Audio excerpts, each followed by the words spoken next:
खुलुमबाय बे समाव बडोलेण्ड इंखं टेलिभिजननि स्टुडिअ आं मिथिका नार्जारी दिनै मोनाबिलिनि गाहाय रादाबफोराव दङ। गिबि मन्त्रि डक्टर हिमन्त बिश्व शर्मानो Z+ सिकिउरिटि। द्वितीय सोमेश्वर ब्रह्म मुसाहारिया साननैनि थाखाय पुलिस जिम्मायाव। कक्राझाराव साइकेलजों थांनाय नखरसेनिनो 5 सुबुंनि साजों गारि खारदों। गोदानै 4000 आदर्श अंगनाबादी मिरु गायसंनो आसाम सोरखारनि नोजोर। घुस बिनानै चाइल्ड डेभेलपमेन्ट प्रजेक्ट अफिसारा साख्रिनिफ्राय सासपेन्ड। इन्डियान रेलवेआ गंसे 144 हान्थियारि ट्रेनखौ आबुङै बन्द खालामदों। हिमाचल प्रदेशआव बिसायख'थि फोसावबाय नाथाय गुजरातखौ दोनथ'बाय। दानिया फै आबुं रादाबाव।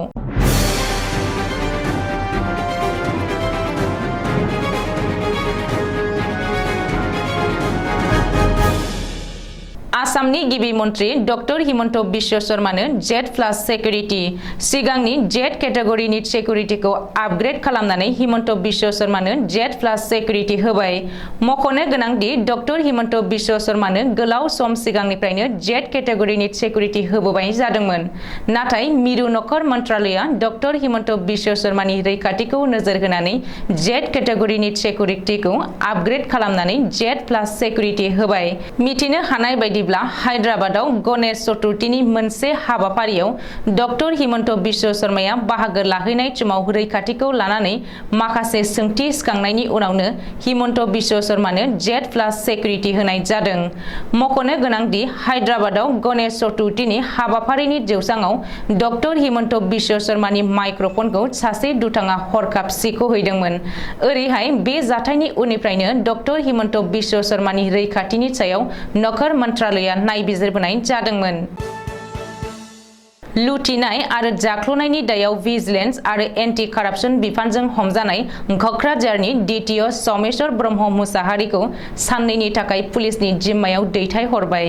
गसाइगाव महकुमा जुडिसियेल मेजिस्ट्रेट कर्टआ सोमेश्वर ब्रह्म मुसाहारिखौ साननैनि थाखाय पुलिसनि जिम्मायाव दैथायहरदों।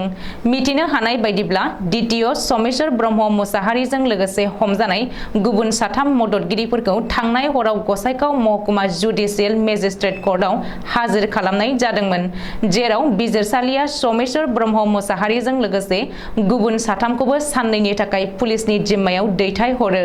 रिपर्ट बादिब्ला थांनाय हराव बिजिरसालियाव हाजिर खालामनायनि सिगां बिसोर 4खौबो गसाइगाव R&B देहा फाहामसालियाव थिसननानै देहायारि आनजाद नायनाय जायो।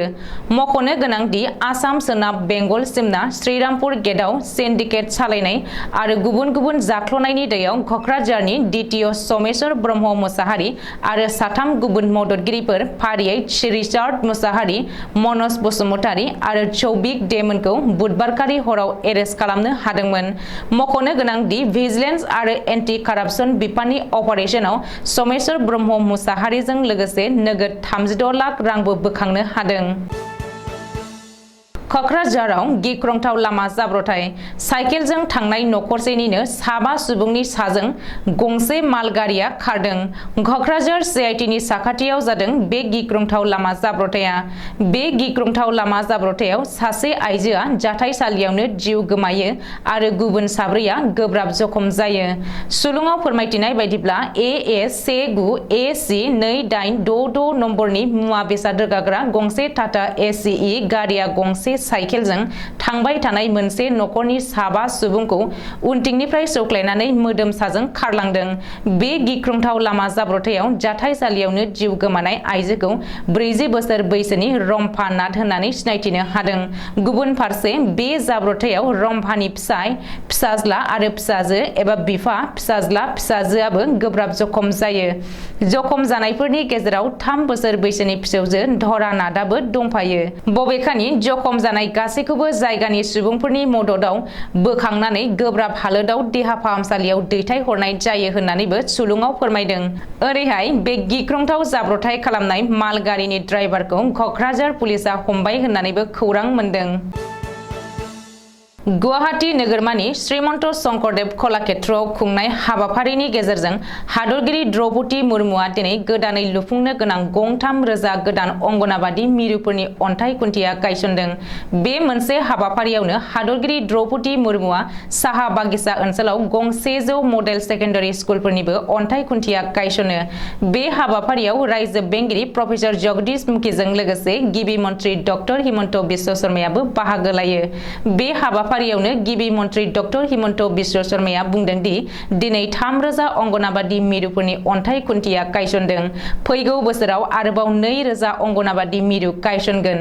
बबेखानि आसाम सरकारा साहा बागिचा ओनसोलाव गंब्रै बागिचानि गेजेराव गंसे गोजौ फरायसालि आरो गं 15 बागिचाफोरनि गेजेराव गंसे फरायसालिमा गायसनगोन।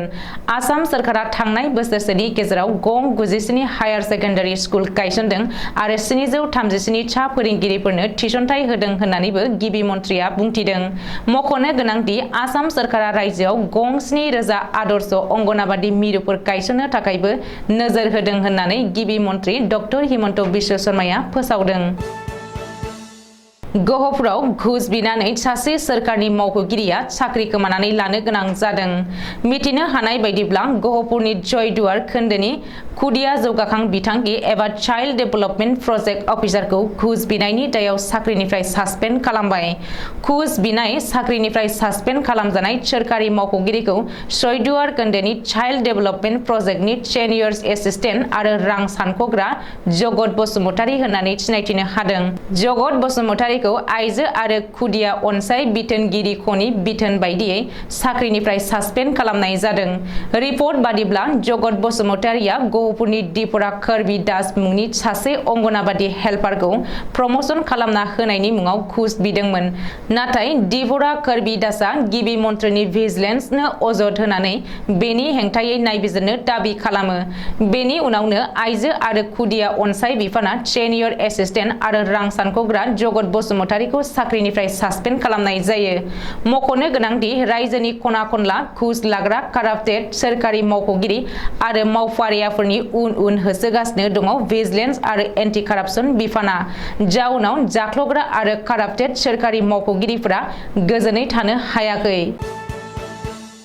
माखासे स्टेशन आरो लामा फाहामनायनि थाखाय आथिखालाव सानफ्रोमबो गंफा नङा गंफा हान्थियारि रेलफोरखौ इन्डियान रेलवेआ बन्द खालामदों। मंगलबारखालि इन्डियान रेलवेआ गासै गं 144 हान्थियारि ट्रेनखौ बन्द खालामदों आरो बेनि अनगायैबो गासै गं 55 हान्थियारि ट्रेनखौ फारसेथिंजायल' बन्द खालामदों। मख'नो गोनांदि बे बन्द खालामनाया बांसिनै सोनाब जन आरो सा जनाव जादों।